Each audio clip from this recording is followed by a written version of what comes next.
너희 마른 뼈들아 여호와의 말씀을 들을지어다. 주 여호와께서 이 뼈들에게 이같이 말씀하시기를 내가 생기를 너희에게 들어가게 하리니 너희가 살아나리라. 에스겔 37장 4절에서 5절 말씀. 아멘. 우리 같이 한번 암송해 볼까요? 시작. 너희 마른 뼈들아 여호와의 말씀을 들을지어다. 주 여호와께서 이 뼈들에게 이같이 말씀하시기를 내가 생기를 너희에게 들어가게 하리니 너희가 살아나리라. 에스겔 37장 4절에서 5절 말씀. 아멘. 자, 아그리빠 왕과 그의 누이 버니게가 신임 총독 베스도에게 축하의 메시지를 전하기 위해서 갈릴리 지방의 분봉왕이지만 당시 로마 총독부가 있었던 가이사랴에 문안을 하려고 도착을 하였습니다. 베스도 총독은 유대인 사회에 대한 이해가 부족했기 때문에 당시 유대 지도자들이 이 바울은 살려두지 못할 사람입니다. 반드시 죽여야 됩니다. 라고 그렇게 고소를 하는데 자기가 로마법에 의해서 그 당시 형법과 민법에 의해서 바울의 행적을 다 조사해 보니까 바울이 죽일 만한 죄를 지은 적이 한 번도 없어요. 더군다나 이 바울은 유대인이지만은 로마 시민권자잖아요. 그러니까 로마 여권을 갖고 있는 사람의 행전과 안전에 대해서 보장해 줘야 되는 게 자기의 책임과 의무거든요. 그래서 보호하자니 자기가 다스리고 있는 유대 지도자들과 이 권세가들이 자기에 대해서 자꾸 공격을 하면서 협박을 하며 이 사람을 죽여달라고 청원을 하고, 그렇다고 살려두자니 살려뒀다가는 이 사람들이 소요와 폭동을 일으켜서 왠지 로마 당국으로부터 자기가 문책을 받을까 봐 살려두지도 못하고 죽이지도 못하고 이런 상황 가운데 유대 사회에 대한 이해가 분명한 이 아그리빠 왕이 자기를 문안하려고 찾아와서 잘됐다. 이 사람에게 한번 물어보자. 이게 어떻게 결정을 하는 것이 옳을지라고 그래서 이제 물어봅니다. 그랬더니 아그리빠 왕이 어제 본문에 뭐라고 얘기합니까? 내가 이 사람을 직접 한번 만나서 이 사람의 말을 한번 들어보겠다. 그래서 그러면 좋습니다. 내일 한번 들어보십시다 하고 그 다음날 바울을 재판정에 세우지 않고 파티 장소, 접견 장소에 이 바울을 세웠다는 것을 볼 수가 있어요. 그리고 그 접견 장소에 어쩌면 그 장소가 신임 베스도 총독을 위한 파티와 이런 세레모니가 벌어질 수 있는 그런 상황에서 바울이 아그리빠 왕과 베스도 총독 그리고 많은 로마 정권의 유대 지역 지도자들과 그리고 유대 가나안 지역의 그 유대인 대제사장 아나니아를 비롯한 권세자들 앞에서 서게 됩니다. 여러분, 이 오늘 본문의 내용이 이 아그리빠 왕과 베스도 총독을 위시하는 그 당시 유대 지도자들과 로마 지도자들 앞에서 바울이 선 마지막 자기 자신의 변호와 변명의 내용인데 사도행전에 나타나는 마지막 5번째 변호의 내용이에요. 근데 이 26장의 전체 바울의 자기 변호의 내용이 사실상 자기를 구원해 달라고, 나는 죄를 지은 적이 없다고, 나는 이러한 재판과 심판을 받을 만한 잘못을 저지른 적이 없다고 자기를 변호한 내용이 아니고 많은 권세자들 앞에서 자기가 만난 부활 예수님을 증거하는 내용입니다. 그래서 어제 본문에 제가 마지막 설교할 때 바울이 처음 부활 예수님을 만나는 그 상황에서, 즉 사도행전 9장의 다메섹에서 예수님을 만났을 때 예수님이 바울에게 뭐라고 이야기하셨습니까?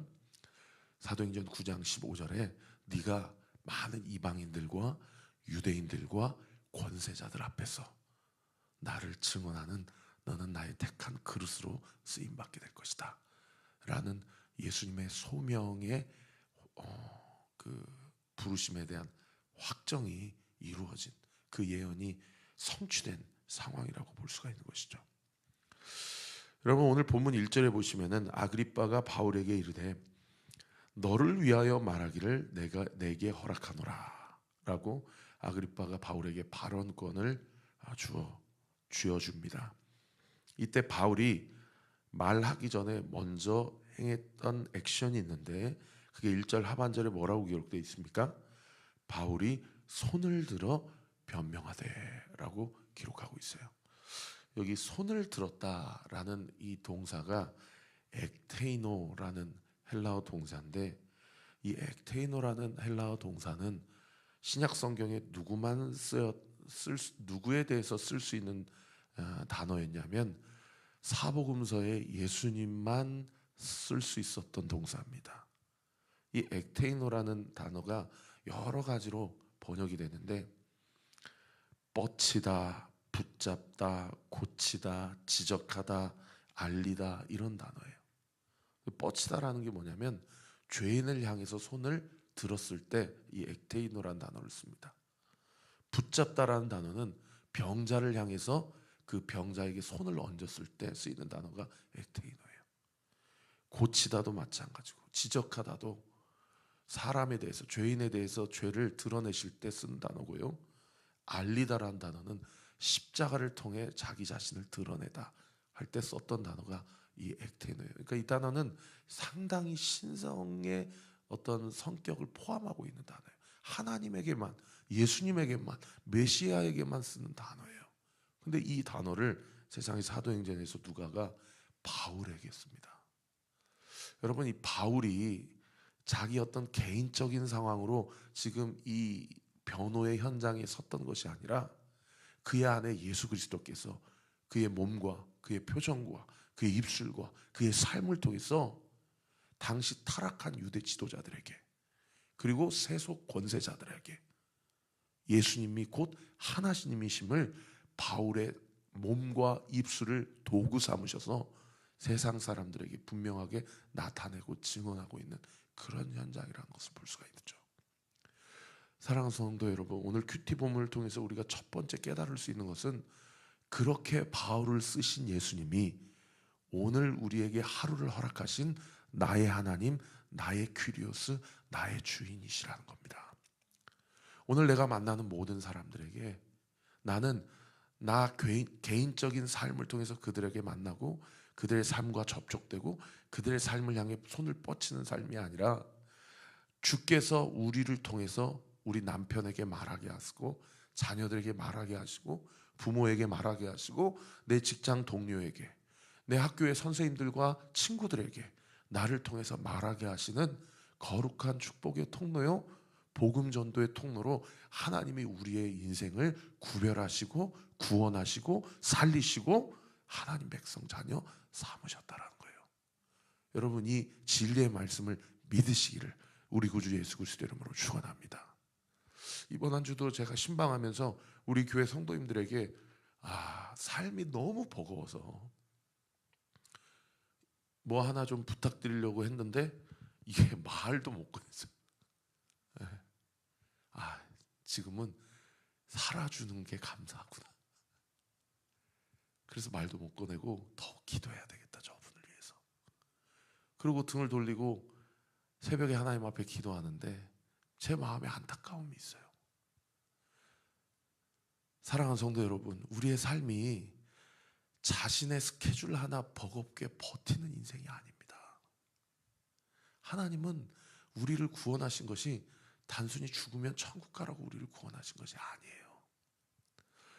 저는 오늘 아침에도 이 설교 강단에 쓰면서 하나님이 나를 통해서 반드시 오늘 아침 이 메시지를 통해 마른 뼈들에게 생기를 들어가게 하심으로 살아나게 하시는 역사가 오늘 이 새벽에도 나를 통해서 말씀하게 하실 것이고 들려드리게 하게 하실 것이고 살리게 하실 것이다 라는 믿음의 확신을 가지고 이 강단에 섰습니다. 그런 것처럼 사랑하는 성도 여러분, 여러분도 오늘 이 하루의 삶, 또 요즘 나의 삶이 그냥 하루 나에게 주어진 일을 버겁게 버티며 감당하며 살기 위해서 하나님이 이 하루를 허락하신 것이 아니고요, 바울이 무엇을 잘못했기에 베스도 총독과 아그리빠 왕 앞에서 신문을 받고 재판을 받습니까? 바울은 자기가 만난 하나님에 대해서 증거하는 일밖에 한 일이 없어요. 그런 억울한 상황이고, 그리고 벌써 이제 나이가 60이 돼서 그 당시 평균 연령에 오늘날로 이야기하면 거의 90세, 100세 되는 나이입니다. 인생의 마지막 그 길을 마지막으로 걸어가고 이제 주님 부르실 날을 얼마 남지 않는 상황 가운데서도 아무리 억울하고 버거운 상황 가운데서 하나님 앞에 원망하거나 변명하거나 또는 하나님을 향하여 삿대질을 하거나 이렇게 살지 아니하고 그 상황 가운데서도 하나님이 나를 이곳 가운데 세우신 분명한 이유와 목적이 있고 내 삶의 모든 결국이 이 사람들에게 주어진 것이 아니고 이 사람들에게 달린 것이 아니라 나의 인생의 퀴리오스 되시는 예수 그리스도께 달려있다라는 믿음의 확신을 가지고 그렇게 2년 동안이나 가이사랴 감옥에서 수감 생활하면서도 낙심하지 아니하고 담대하게 권세자들 앞에서 자기가 만난 예수 그리스도에 대해서 증언하며 살 수 있게 되었다는 것. 저는 그 바울의 하나님이 오늘 나의 하나님, 우리의 하나님임을 믿으시기를 우리 구주 예수 그리스도 이름으로 축원합니다. 그래서 예수님이 병자들을 향해 손을 뻗치셨던 것처럼 예수님이 자기를 향해 삿대질하는 자들을 향해서도 저들이 하는 죄를 알지 못하니 저들을 용서해달라고 기도하신 것처럼 오늘 이 말씀을 듣는 성도들에게도 여러분의 삶을 통해서 예수님의 사랑이 그 사랑이 필요한 자들에게 흘러가고 분열이 있는 곳에 연합과 하나됨이 있고 다툼이 있는 곳에 화목과 화해가 있고 평안이 있게 되는 놀라운 축복의 통로로 오늘 이 하루의 삶도 살아내시는 저와 우리 모든 온누교회 성도들 되시기를 예수님의 이름으로 축복합니다. 손을 들면서 뭐라고 얘기했냐면 2절 말씀해 보십시오. 아그리빠 왕이여 유대인이 고발하는 모든 일을 오늘 당신 앞에서 변명하게 된 것을 다행히 여깁니다 라고 이야기하고 있어요. 여기 다행히 여긴다라는 부분에 다행히에 한번 동그라미 쳐보셔요. 이 단어가 마카리오스라는 헬라어인데 이 다행히라고 번역되기도 하지만 직역하면 복된 줄로 여기나이다. 나에게 이것이 복입니다 라고 고백해요. 그래서 이 마카리오스는 여러분 잘 아시는 산상수훈 마태복음 5장의 팔복에서 이야기하는 복 있는, 복되다 할 때 단어의 그 표현입니다. 내가 당신에게 복음을 전하는 것이 당신에게 복이고 나에게도 복입니다. 왜요? 예수님을 전하다가 복음을 증거하다가 박해받는 자에게는 복이 있나니 천국 하나님의 나라가 그들의 것임이니라. 여러분 참된 행복과 은혜는 뭐 세상적으로 잘 나가고 성공하고 유명해지고 우리가 아까 찬양했던 것처럼 명예와 권세와 돈을 얻는 것이 행복이고 그것이 복이 아니라요. 그리스도 안에 거하는 삶 자체가 하나님의 복인 줄 믿으시기를 예수님의 이름으로 축원합니다. 그래서 오늘 이 아침에도 주님께 기도하세요. 하나님 어떤 고난과 어떤 환난 앞에서도 어떤 광야의 시간 가운데서도 내가 그리스도 안에 거하는 삶을 놓치지 않게 하여 주옵소서. 그것이 내 인생의 가장 복된 것임을 인정하며 누리는 삶 되게 하옵소서. 3절에 특히 당신이 유대인의 모든 풍속과 문제를 아심이니이다. 그러므로 내 말을 너그러이 들으시기를 바라나이다. 여기 너그러이라는 단어는 직역하면 마음을 열고 들으시기를 바랍니다. 관대하게 들으시기를 바랍니다 라는 뜻이에요. 여러분 우리가 관계를 맺고 복음을 전할 때 그냥 냅다 예수 믿으면 천국이고 불신이면 지옥이다 이렇게 전하면 안 돼요. 복음 전하는 자도 내 안에 성령으로 성령의 은혜와 사랑으로 충만하게 그렇게 가득 채워져서 복음을 전해야 되고 복음을 듣는 자도 그 듣는 자가 복음에 대해서 마음 문을 열고 너그러이 들을 수 있는 상태가 되도록 우리가 기도해야 됩니다. 막 마음이 꼬아 있고 막 지금 너무나도 분주하고 지금 나에게 복음은 그냥 그야말로 예수님 십자가 오른편에 있었던 강도처럼 평생을 그냥 자기 마음대로 살다가 죽기 직전에 예수님 믿고 천국 가면 그게 땡큐고 장땡 아니냐 뭐 그렇게 생각하는 사람에게 복음을 전하면 지금 당장 먹고 살기가 이렇게 힘든데 무슨 영적인 어떤 메커니즘과 하늘에 있는 것이 그들의 귀에 들리겠습니까? 제가 물티슈 하나 나눠드릴 때 한 가지 깨달은 게 뭐냐면, 하나님, 제 안에 제 모든 표정과 제 시선과 그리고 모든 제스처가 성령의 은혜와 사랑으로 충만하게 해주셔서 그냥 모르는 사람에 가서 그게 아무리 귀하고 비싼 것이라고 하더라도 이거 좀 받으시고 여기에 교회가 있으니까 교회 좀 나오세요 해서 그렇게 해서 사람들이 교회 나오는 게 아니더라고요. 그리고 어떤 사람은 받고요, 세상에 제가 보는 앞에서 물티슈를 그냥 바닥에 던져요. 그리고 관리소장이 그거를 딱 주워다가 본인이 민망하니까, 아이 목사님 이런 거 저한테 주세요. 그런 일들이 있어요. 여러분, 요즘에는 뭐가 부족한 시대가 아니지 않습니까? 적어도 이 다산동 안에서는 돈이 없어서 굶는 사람은 없잖아요. 그런데 영적으로 그렇게 기아에 허덕이고 영적으로 그렇게 참 기쁨과 행복과 은혜를 누리지 못하고 사망을 향해 나아가는 사람들이 얼마나 많이 있습니까? 그들에게 대해서 당신 이렇게 살다간 지옥이야, 그렇게 이야기한다고 해서 그들이 주님을 믿겠어요? 더 기분만 나쁘고 이 교회나 그리스도인들에 대해서 사태질만 하겠죠. 그래서 그걸 깨닫고 그 다음부터는요, 물티슈를 나눠드릴 때 꼭 그분에게 아이 컨택을 하고 나눠드려요. 그리고 제 실명을 이야기합니다. 그리고 하나님에 대해서 증언해요. 그러니까 받으시는 분도 그냥 민망해서 이렇게 저렇게 제 눈을 못 쳐다보시는 분들도 있으시지만은 그래도 제 마음이 전달되는 것을 제가 영적으로 느끼니까 더 감사하고 더 담대하게 복음을 전하게 되더라고요.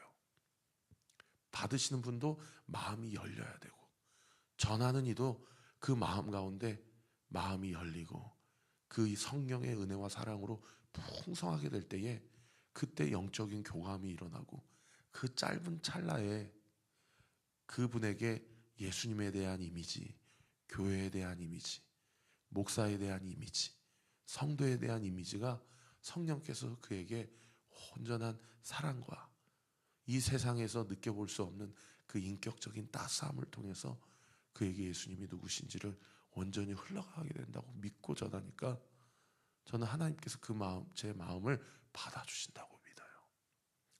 여러분, 우리의 마음이 너그러지기를 위해서 기도하십시오. 내 마음 자체가 조급하고 내 마음 자체가 꼬여 있으면 하나님이 나를 통해 하실 일들을 하지 못하세요. 못하시는 것이 아니라 안 하세요. 그러나 내 마음이 주님 앞에 너그러워져 있고 나를 통해 생명이 흘러가는 자의 그분의 마음도 주님 앞에서 너그러워져 있다면 그 인격적인 관계 가운데 성령의 은혜와 성령의 믿음이 온전히 흘러가게 되는 줄 믿으시기를 예수님의 이름으로 축원합니다. 4절에 내가 처음부터 내 민족과 더불어 예수님에게 젊었을 때의 생활한 상황을 유대인이 다 아는 바라. 아마도 AD 33년, 34년에 이 바울이 다메섹에서 예수님을 만났던 것으로 추정이 되니까 그때가 한 30세에서 35세, 지금은 한 60세. 그동안 1, 2, 3차 전도여행을 통해서 아시아 지역, 유럽 지역 많은 지역에 복음을 전하고 교회를 세웠어요. 그리고 이제 노년의 나이가 되었어요. 5절에 보셔요. 일찍부터 나를 알았으니 그들이 증언하려 하면 내가 우리 종교의 가장 엄한 팔을 따라, 가말리의 학파죠, 그 가장 엄한 팔을 따라 바리새인의 생활을 하였다고 할 것이다. 왜요? 당시 유대 지도자들과 유대인들이 바울이 젊었을 때 얼마나 지금 그들이 바울을 죽이려 하는 그 열심 마냥 스데반을 죽이고 싶었고 예수 믿는 사람들을 죽이고 싶었는지를 유대 지도자들과 유대인들이 이미 다 알고 있었어요. 그런데 그 바울이 완전히 180도 다른 사람이 돼버린 거예요. 그들이 그것에 대해서 증언할 수 있을런지는 몰라도 자기가 무슨 반역죄나 아니면 선동죄나 아니면 이단 사입이 나사렛 예수의 우두머리다 라고 그렇게 고발할 수는 없다라는 것을 지금 변호하고 있는 것이죠. 그러면서 6절 말씀에 뭐라 합니까? 거기 한번 줄쳐보세요. 이제도 여기 서서 신문 받는 것은, 오늘 큐티의 제목인데요, 내가 지금 육적인 눈으로 보면 신문 받는 것 같으나 영적인 눈으로 보면 내가 만난 예수를 당신들에게 증언하고 있는 것입니다. 근데 그 예수를 그 만난 것에 대해서 바울이 뭐라고 표현하냐면 그 다음 구절 보십시오. 하나님이 우리 조상에게 약속하신 것이다라고 표현해요. 유대인들은 메시아를 강렬히 열망했거든요. 그런데 자기의 욕심과 욕망에 완전 첨착하여서 이 생명과 구원을 주실 메시아를 무엇으로 변질시켜 버렸어요? 정치적 메시아, 군사적 메시아로 변질시켜 버렸어요.